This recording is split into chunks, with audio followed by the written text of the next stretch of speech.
Hello students, in this video segment we will discuss about the NEET MCQs that is raised in the 2016 to 19 from the chapter Chemical Kinetics. तो Chemical Kinetics में 2016 से लेकर 19 तक NEET MCQ में क्या question पूछे गए हैं उनको हम लोग यहाँ पर डिस्कस करेंगे।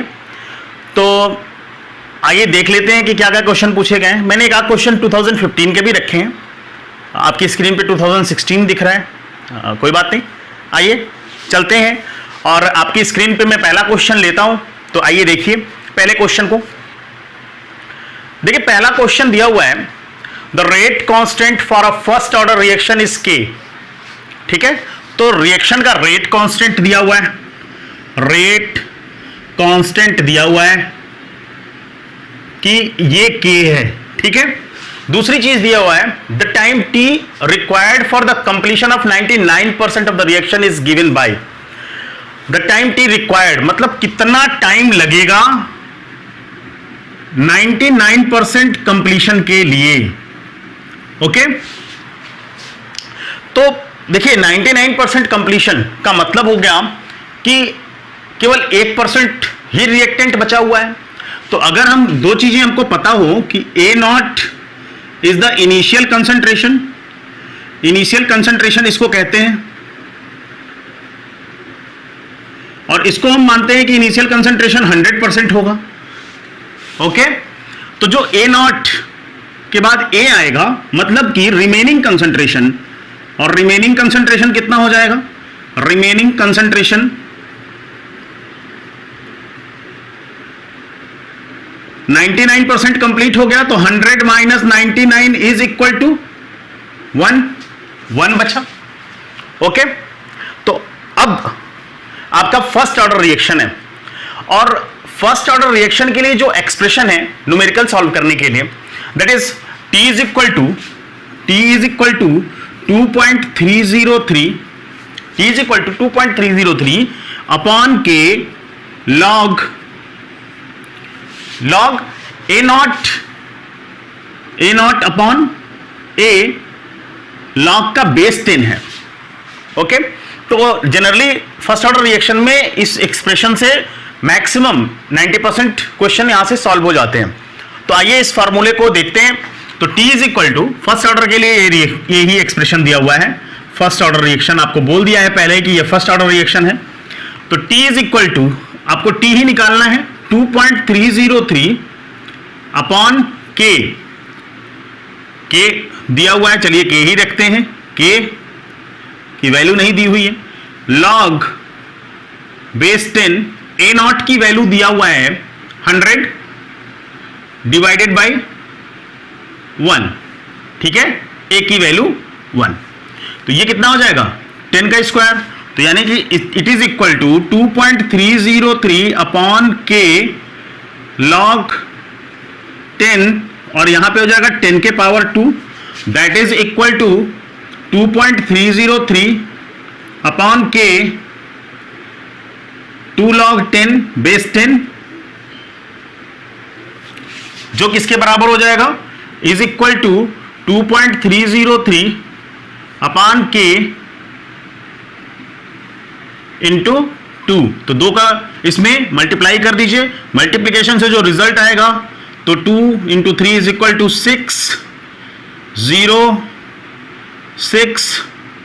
4.606 अपॉन के। तो देख लीजिए कौन सा ऑप्शन आपका सही है।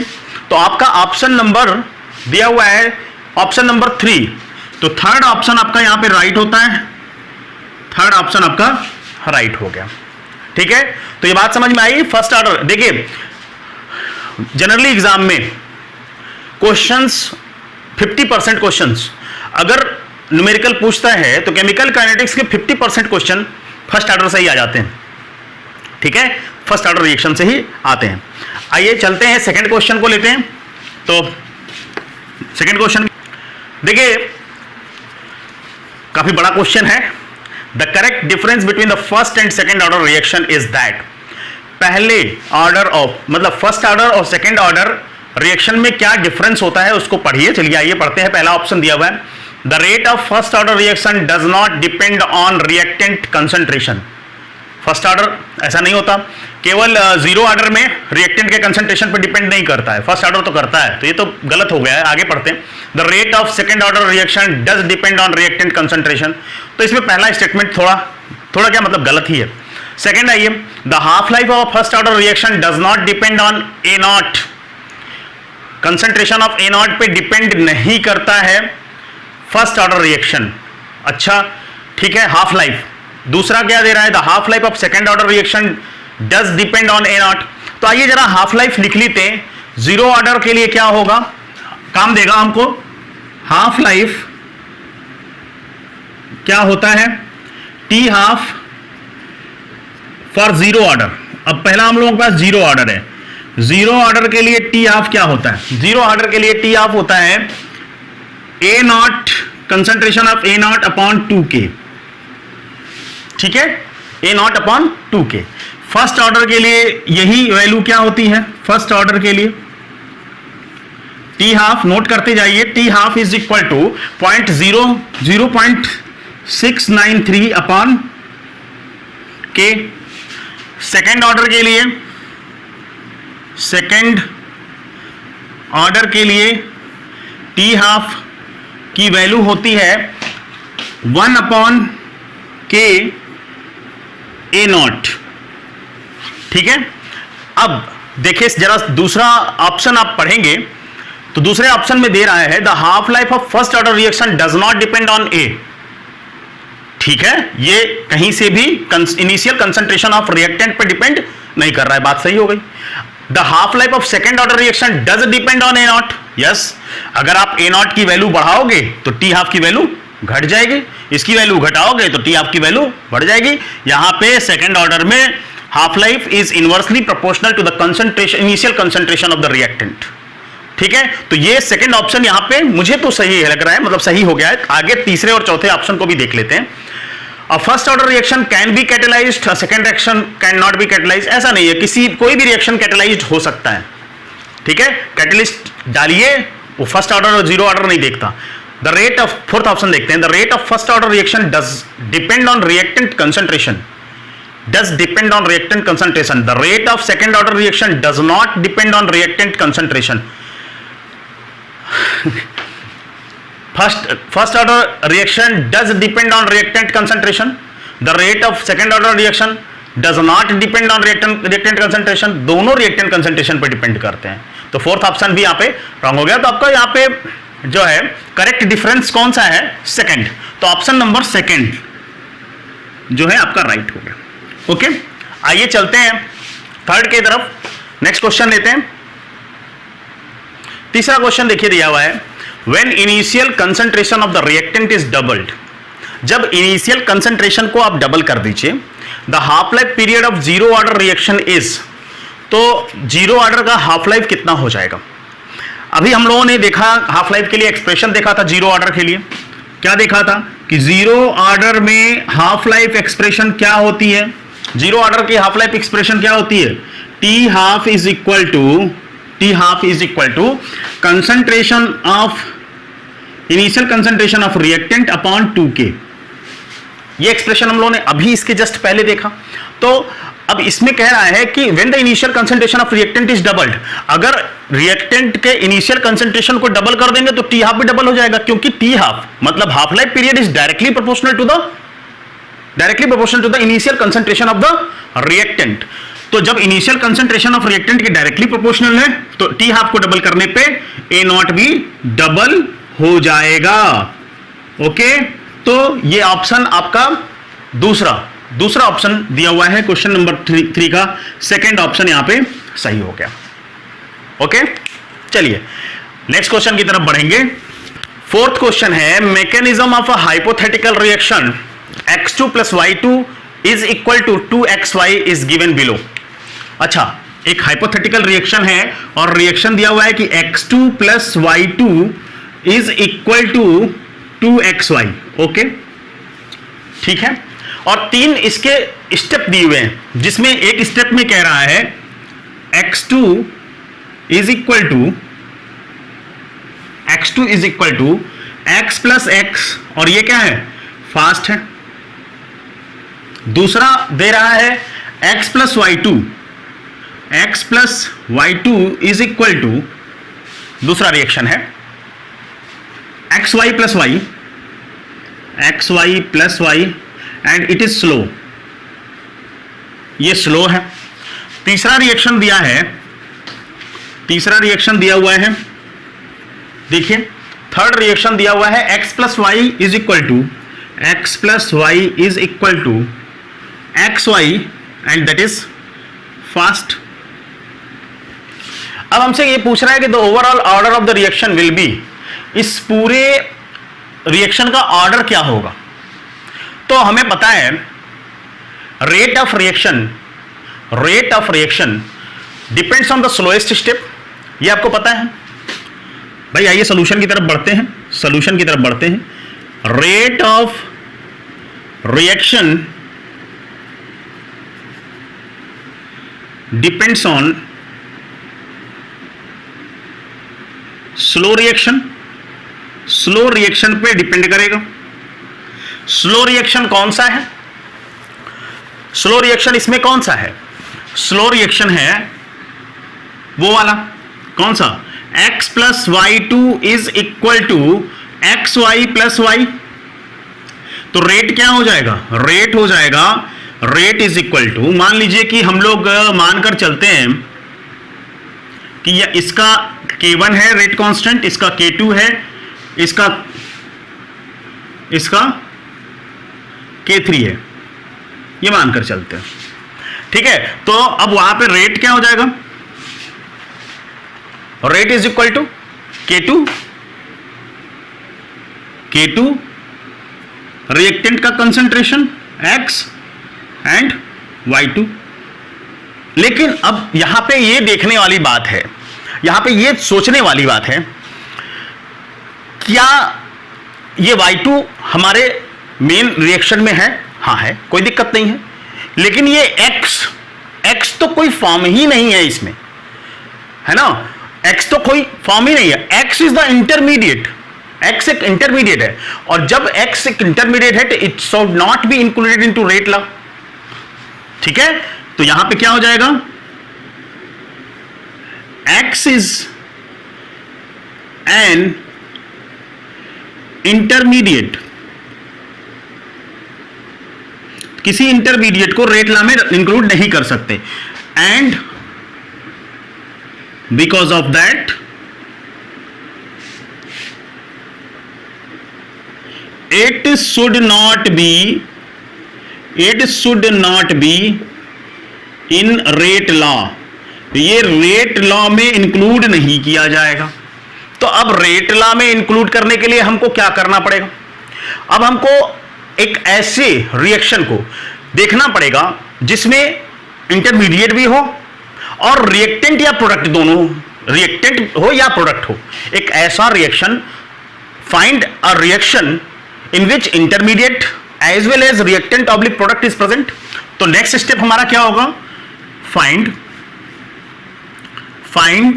a reaction in which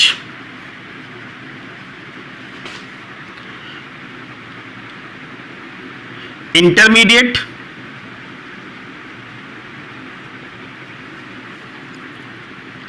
and reactant oblique product is present, या तो रिएक्टेंट प्रेजेंट हो या, अब हम ऐसा रिएक्शन फाइंड आउट करते हैं। तो ये देखिए, ये रिएक्शन हमको मिल गया, इसमें आपके पास इंटरमीडिएट भी मिल रहा है और यहां पे जो रिएक्टेंट है वो रिएक्टेंट मिल रहा है। तो आइए इसके लिए हम लोग देख लेते हैं। अब इसी रिएक्शन को हम रिज्यूम कर लेते हैं कि ये एक रिवर्सिबल रिएक्शन होगा। वैसे क्वेश्चन में आपके रिवर्सिबल दे दिया है, ठीक है, तो वो गलती से हो गया, वो दिखाया नहीं जाएगा। तो यहां पे आपको ये रिएक्शन, हम लोगों ने रिएक्शन नंबर 1 देख लिया, रिएक्शन नंबर 1, यहां पे रिएक्शन नंबर ये कौन सा था, 2 था। तो रिएक्शन नंबर 1 हमको मिल गया कि X2 is equal to K1 X plus X, कोई दिक्कत नहीं है। और इसको हम मानते हैं कि ये इक्विलिब्रियम में है, तो इक्विलिब्रियम में है तो मतलब इधर से चलेगा, तो इसको K4 मान लेते हैं, इसको K4 मान लिया।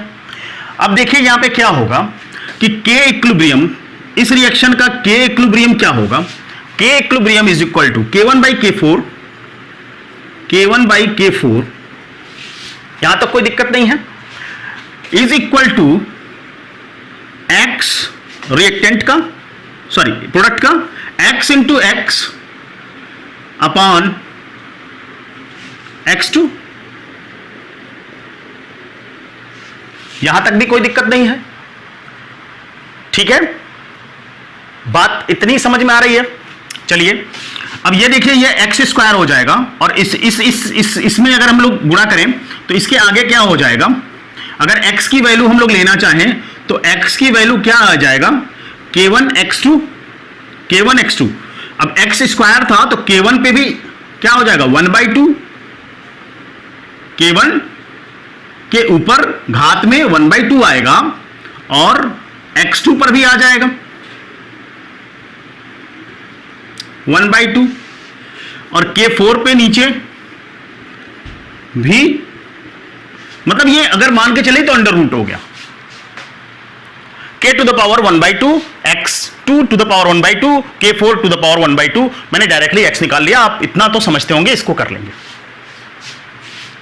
ओके, अब अगर इस x की वैल्यू को, इस x की वैल्यू को यहां पर हम पुट कर दें, इस रेट लॉ में, इस रेट लॉ में पुट कर दें, तो अब देखिए क्या मिल जाएगा हमको। तो अब इस रेट लॉ में आप पुट कर दीजिए, तो put the value of x, put the value of x in, इस रिएक्शन को हम लोग थर्ड रिएक्शन या फोर्थ रिएक्शन मान लेते हैं, इन रिएक्शन या इक्वेशन लिखिए, इक्वेशन 4 में डाल देते हैं। तो रेट इज इक्वल टू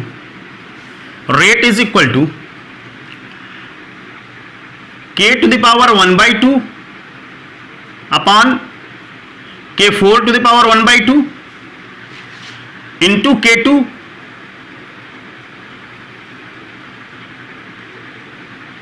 और क्या हुआ, वहां से X2 के पावर 1/2, यहां से Y2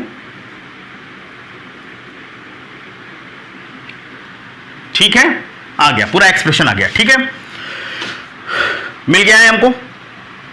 ओके, ये जो वैल्यू है आप देखिए, इसको हम लोग K इफेक्टिव मान लेते हैं कि ये K इफेक्टिव है, मतलब इस रिएक्शन के लिए K इफेक्टिव यही आएगा, रेट कांस्टेंट इस रिएक्शन के लिए। ये सब तो स्टेप वाइज रिएक्शन के लिए K1 K2 K3 K4 रखा था, ये होगा K इफेक्टिव। तो अब यहां पे रेट आप कैसे लिख सकते हो, rate is equal to K effective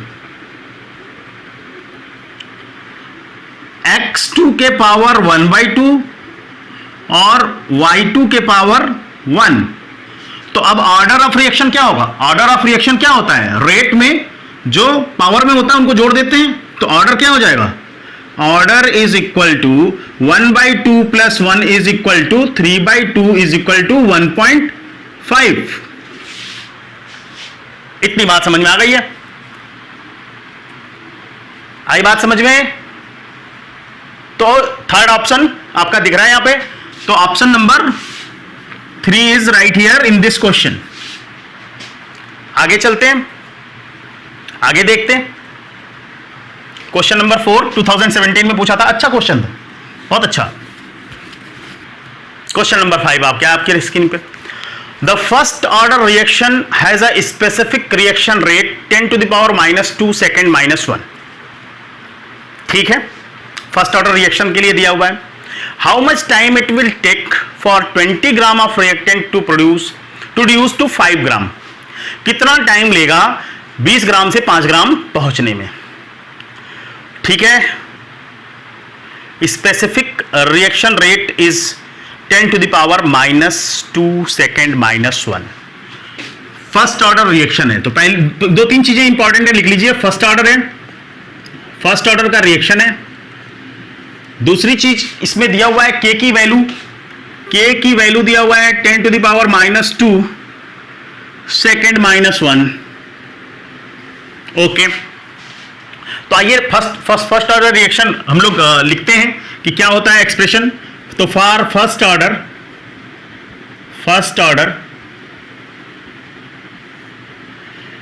T is equal to 2.303 upon K log A naught upon A log के बेस पे 10 है। ठीक है, तो यहां पे आ जाएगा 2.303 divided by 10 to the power -2। Log की वैल्यू ए नॉट की कितनी थी? ए नॉट दिया हुआ है 20 और ग्राम में, और ये 5 ग्राम में, तो ग्राम से ग्राम गया 5 4 था, इतना आ गया। तो इसी को हम लोग लिख सकते हैं 2.303 अपॉन 10 टू द पावर -2 और यहां पे 4 आ गया है, तो ये कितना हो जाएगा 2 का पावर 2 यानी 2 log 2। ठीक है, 2 log 2 log 2 की वैल्यू होती है 0.3010, तो यहां हो जाएगा 2.303 into 0.3010 upon 10 to the power -2। ठीक है, तो ये आ गया आपका, इसी को हम लोग लिख सकते हैं 2, आइए इधर कहीं हम लोग मल्टीप्लाई कर लेते हैं, 2.303 और इसकी वैल्यू हो जाएगी 602। तो 2 इंटू 3 इज इक्वल टू 6064 0000 18 1 देखिए कितना आ गया 6 0 4 6 8 3 1 3 3 6 3 3 6 1.386 ठीक है, तो इसकी वैल्यू आ गई 1.386 divided by 10 to the power -2। ऊपर जाएगा तो 100 हो जाएगा, तो ये हो जाएगा 138.64 सेकेंड टी की वैल्यू आई। देखिए कोई ऑप्शन मैच कर रहा है? हाँ मैच कर रहा है, first option is matching here, तो option number 1 is correct. Option number 1 is correct here. आइए नेक्स्ट क्वेश्चन की तरफ बढ़ते हैं। नेक्स्ट क्वेश्चन देखिए, 6th क्वेश्चन है, question number 6। The decomposition of phosphine on tungsten at low pressure is a first order reaction. It is because the rate of proportional to the surface coverage. Rate is proportional to the surface coverage. Rate is inversely proportional to the surface coverage. Rate is independent of the surface coverage. Rate of decomposition is very slow. अब देखिए decomposition of phosphine on tungsten at low pressure जब बात करते हैं तो rate of reaction is directly proportional to the surface coverage. Surface जितना ही ज्यादा होगा रेट उतना ही ज्यादा होगा। ठीक है, तो पाउडर्ड फॉर्म में अगर हम लेकर चलते हैं अपने रिएक्टेंट को, अगर हमारा रिएक्टेंट पाउडर्ड फॉर्म में है तो रेट ऑफ रिएक्शन को ज्यादा बढ़ा देगा in comparison to the large solid form, क्योंकि जब वो पाउडर फॉर्म में जाएगा तो उसका सरफेस एरिया बढ़ जाएगा। तो यहां पे option number 1 is correct. Question number 6 में option number 1 is correct here. Okay, आइए नेक्स्ट क्वेश्चन की तरफ बढ़ते हैं।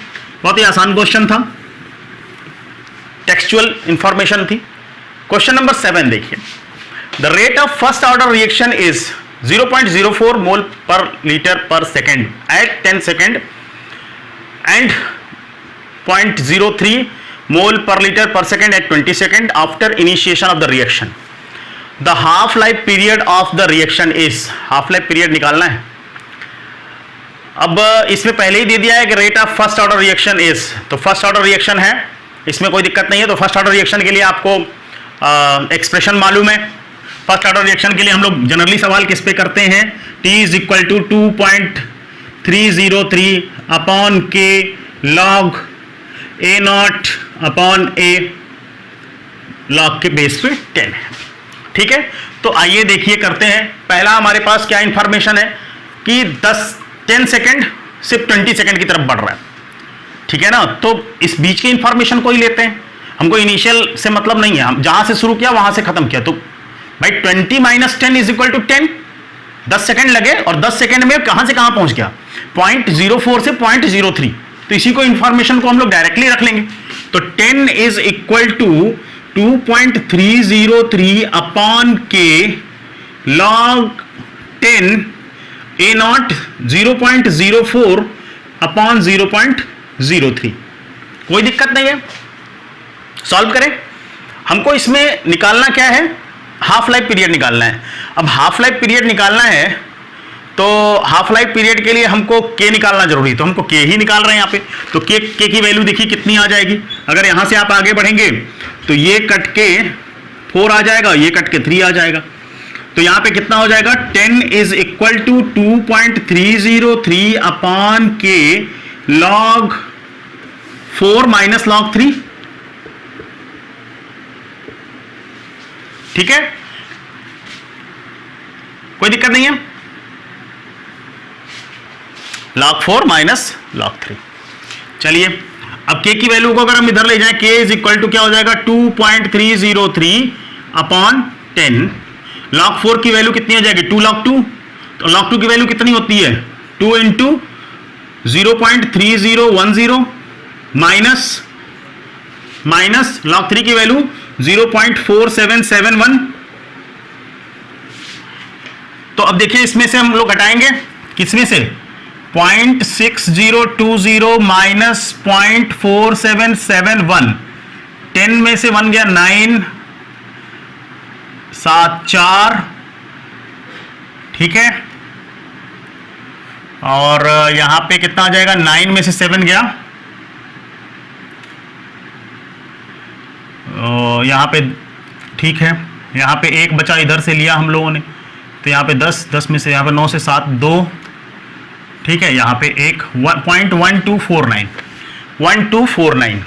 तो आइए इसमें रख देते हैं वैल्यू को। तो यहाँ पे क्या आ जाएगा, k = 2.303 इंटू 0.1249 डिवाइडेड बाई 10।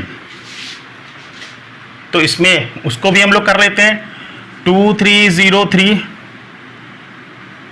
अगर ये 10 से इसमें डिवाइड करेंगे तो यहाँ पॉइंट आ जाएगा, यहाँ पे पॉइंट है 1249, करके देखते हैं कितना आता है, 7 2 7 2।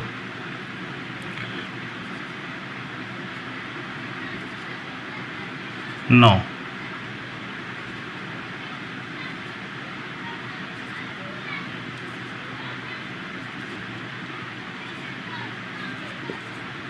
चलिए 4 8 4 3 3 6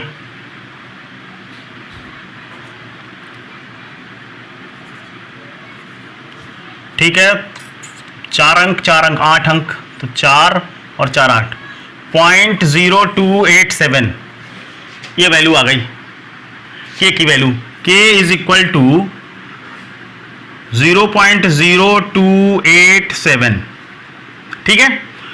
अब आपको हाफ लाइफ निकालना है, तो half life of first order is equal to 0.693 upon के, तो क्या हो जाएगा 0.693 अपॉन 0.0287, 0.0287। अब इसको आप डिवाइड करके देखिए।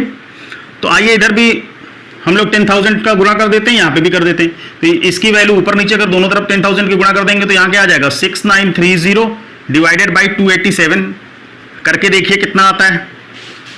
तो कहाँ कर रहे हैं, इधर ही कर लें, चलिए इधर ही कर लेते हैं। 6930 डिवाइडेड बाई 287, तो कितनी बार जाएगा, 2 बार।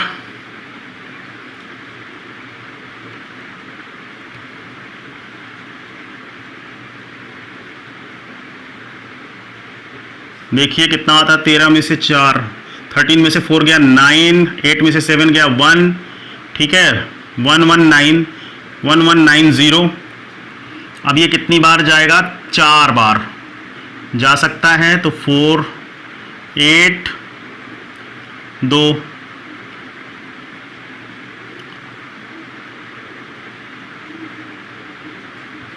ठीक है। तो 10 में से 8 गया 2, 8 में से 4 गया 4, ठीक है। आइए पॉइंट लगाइए, एक और बढ़ाते हैं, 287 में 1 आएगा, तो 24.1। तो ऑप्शन देख लीजिए आप। अब देखिए जैसे ही आप 2 पे पहुंच गए वैसे ही आप मार देंगे। अगर क्वेश्चन ऐसा ऑब्जेक्टिव पूछा कि 2 से 20 के आसपास कहीं आएगा, तो ऑप्शन नंबर थर्ड यहाँ पे राइट हो गया है।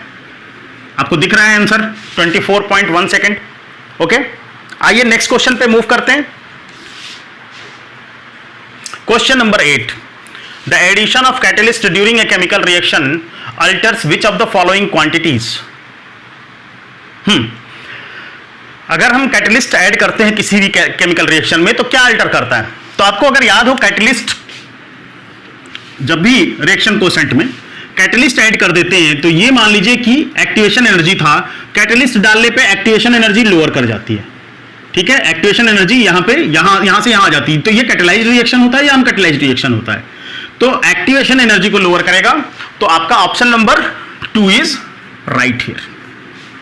Option number 2 is right here. Next question पे बढ़ेंगे। आइए देखते हैं नेक्स्ट क्वेश्चन क्या है। Question number 9, the rate constant of reaction A to B is 0.6 into 10⁻³ mole liter second minus 1. Okay, if the concentration of A is 5 molar, M लिखा हुआ है, then concentration of B after 20 minutes. अच्छा, अब एक चीज देखिए कि इसमें ये भी नहीं पता हमको कि 0 ऑर्डर है, फर्स्ट ऑर्डर है, सेकंड ऑर्डर है, क्या है। तो कोई रिएक्शन का अगर यूनिट दिया हुआ है तो यूनिट देख के हम बता सकते हैं, ठीक है। तो अगर आपको ये याद हो कि यूनिट ऑफ रेट कांस्टेंट के इज इक्वल टू होता क्या है, मोल पर लीटर, ये लीटर है भाई, एल लिख रहे थे, कैपिटल एल, और इसको हम लोग 1 - n और सेकेंड -1 करते हैं। अगर हमारा जो रिएक्शन है वो 0 ऑर्डर का हुआ, तो 0 ऑर्डर का होगा तो क्या होगा, यहां पे 0 रख देंगे, तो ये कितना हो जाएगा, मोल लीटर -1 सेकेंड -1, ठीक है। अगर हमारा फर्स्ट ऑर्डर का होगा तो इसकी वैल्यू कितनी आ जाएगी, 0, तो इसकी वैल्यू कितनी आ जाएगी 1, तो सेकेंड -1। यानी कि अगर आप n की value, if n is equal to 0, तब यूनिट ऑफ k कितना हो जाएगा, यूनिट ऑफ k कितना हो जाएगा, मोल लीटर -1, ठीक है, लीटर -1 सेकेंड -1। और अगर n की वैल्यू 1 है, ठीक है, n की वैल्यू 1 है, तो यूनिट ऑफ k क्या हो जाएगा, सेकेंड -1। ये पूरी वैल्यू 0 हो जाएगी, तो ये वैल्यू 1 हो जाएगी, सेकेंड -1। तो अब हमको देखो मोल लीटर सेकेंड -1 ये क्वेश्चन में मिल रहा है, तो मतलब ये रिएक्शन कैसा है, 0 ऑर्डर रिएक्शन है। ये रिएक्शन कैसा है, 0 ऑर्डर रिएक्शन है।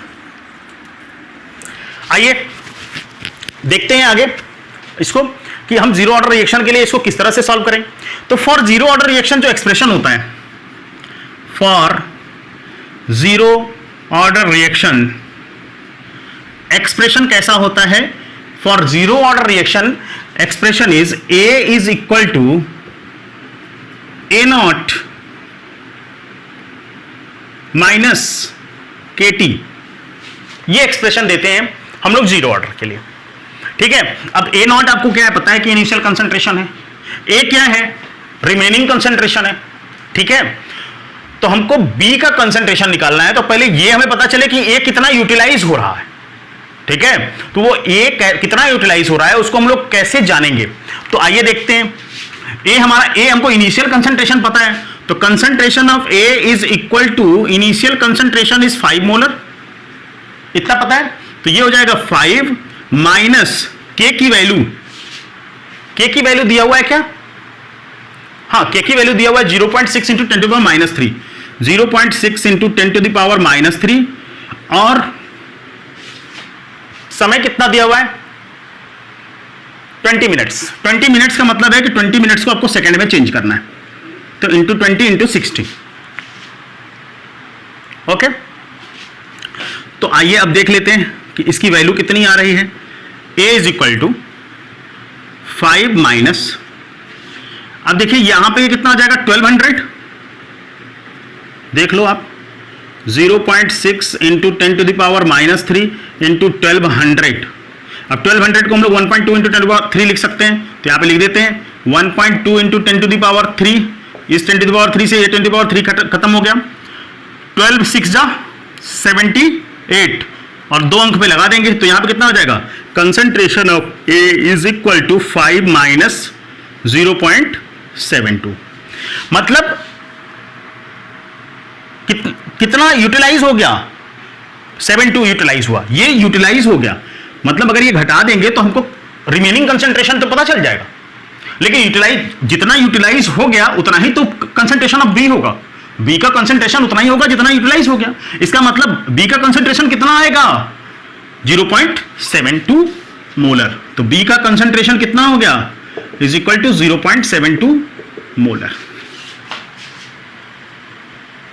ओके, तो आइए नेक्स्ट क्वेश्चन, लास्ट क्वेश्चन पर मूव करते हैं। लास्ट क्वेश्चन क्या है हमारा, देखते हैं। तो मैं मिटा दूं इसको पहले, उसके बाद चलते हैं क्वेश्चन की तरफ।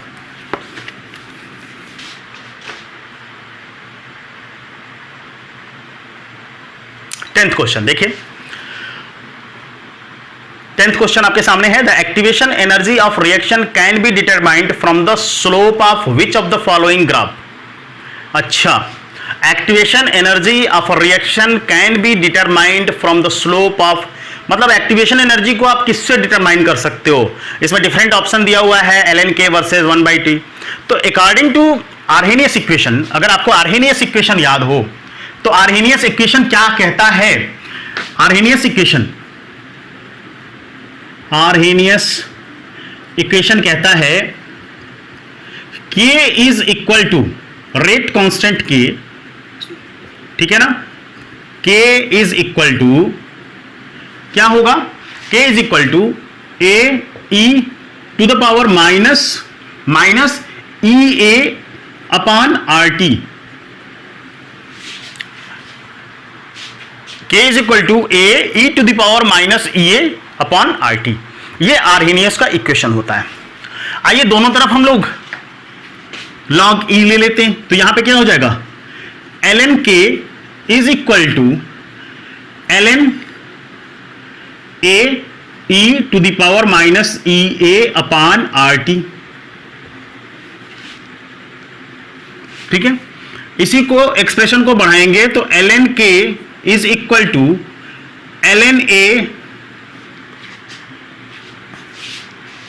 ध्यान दीजिएगा।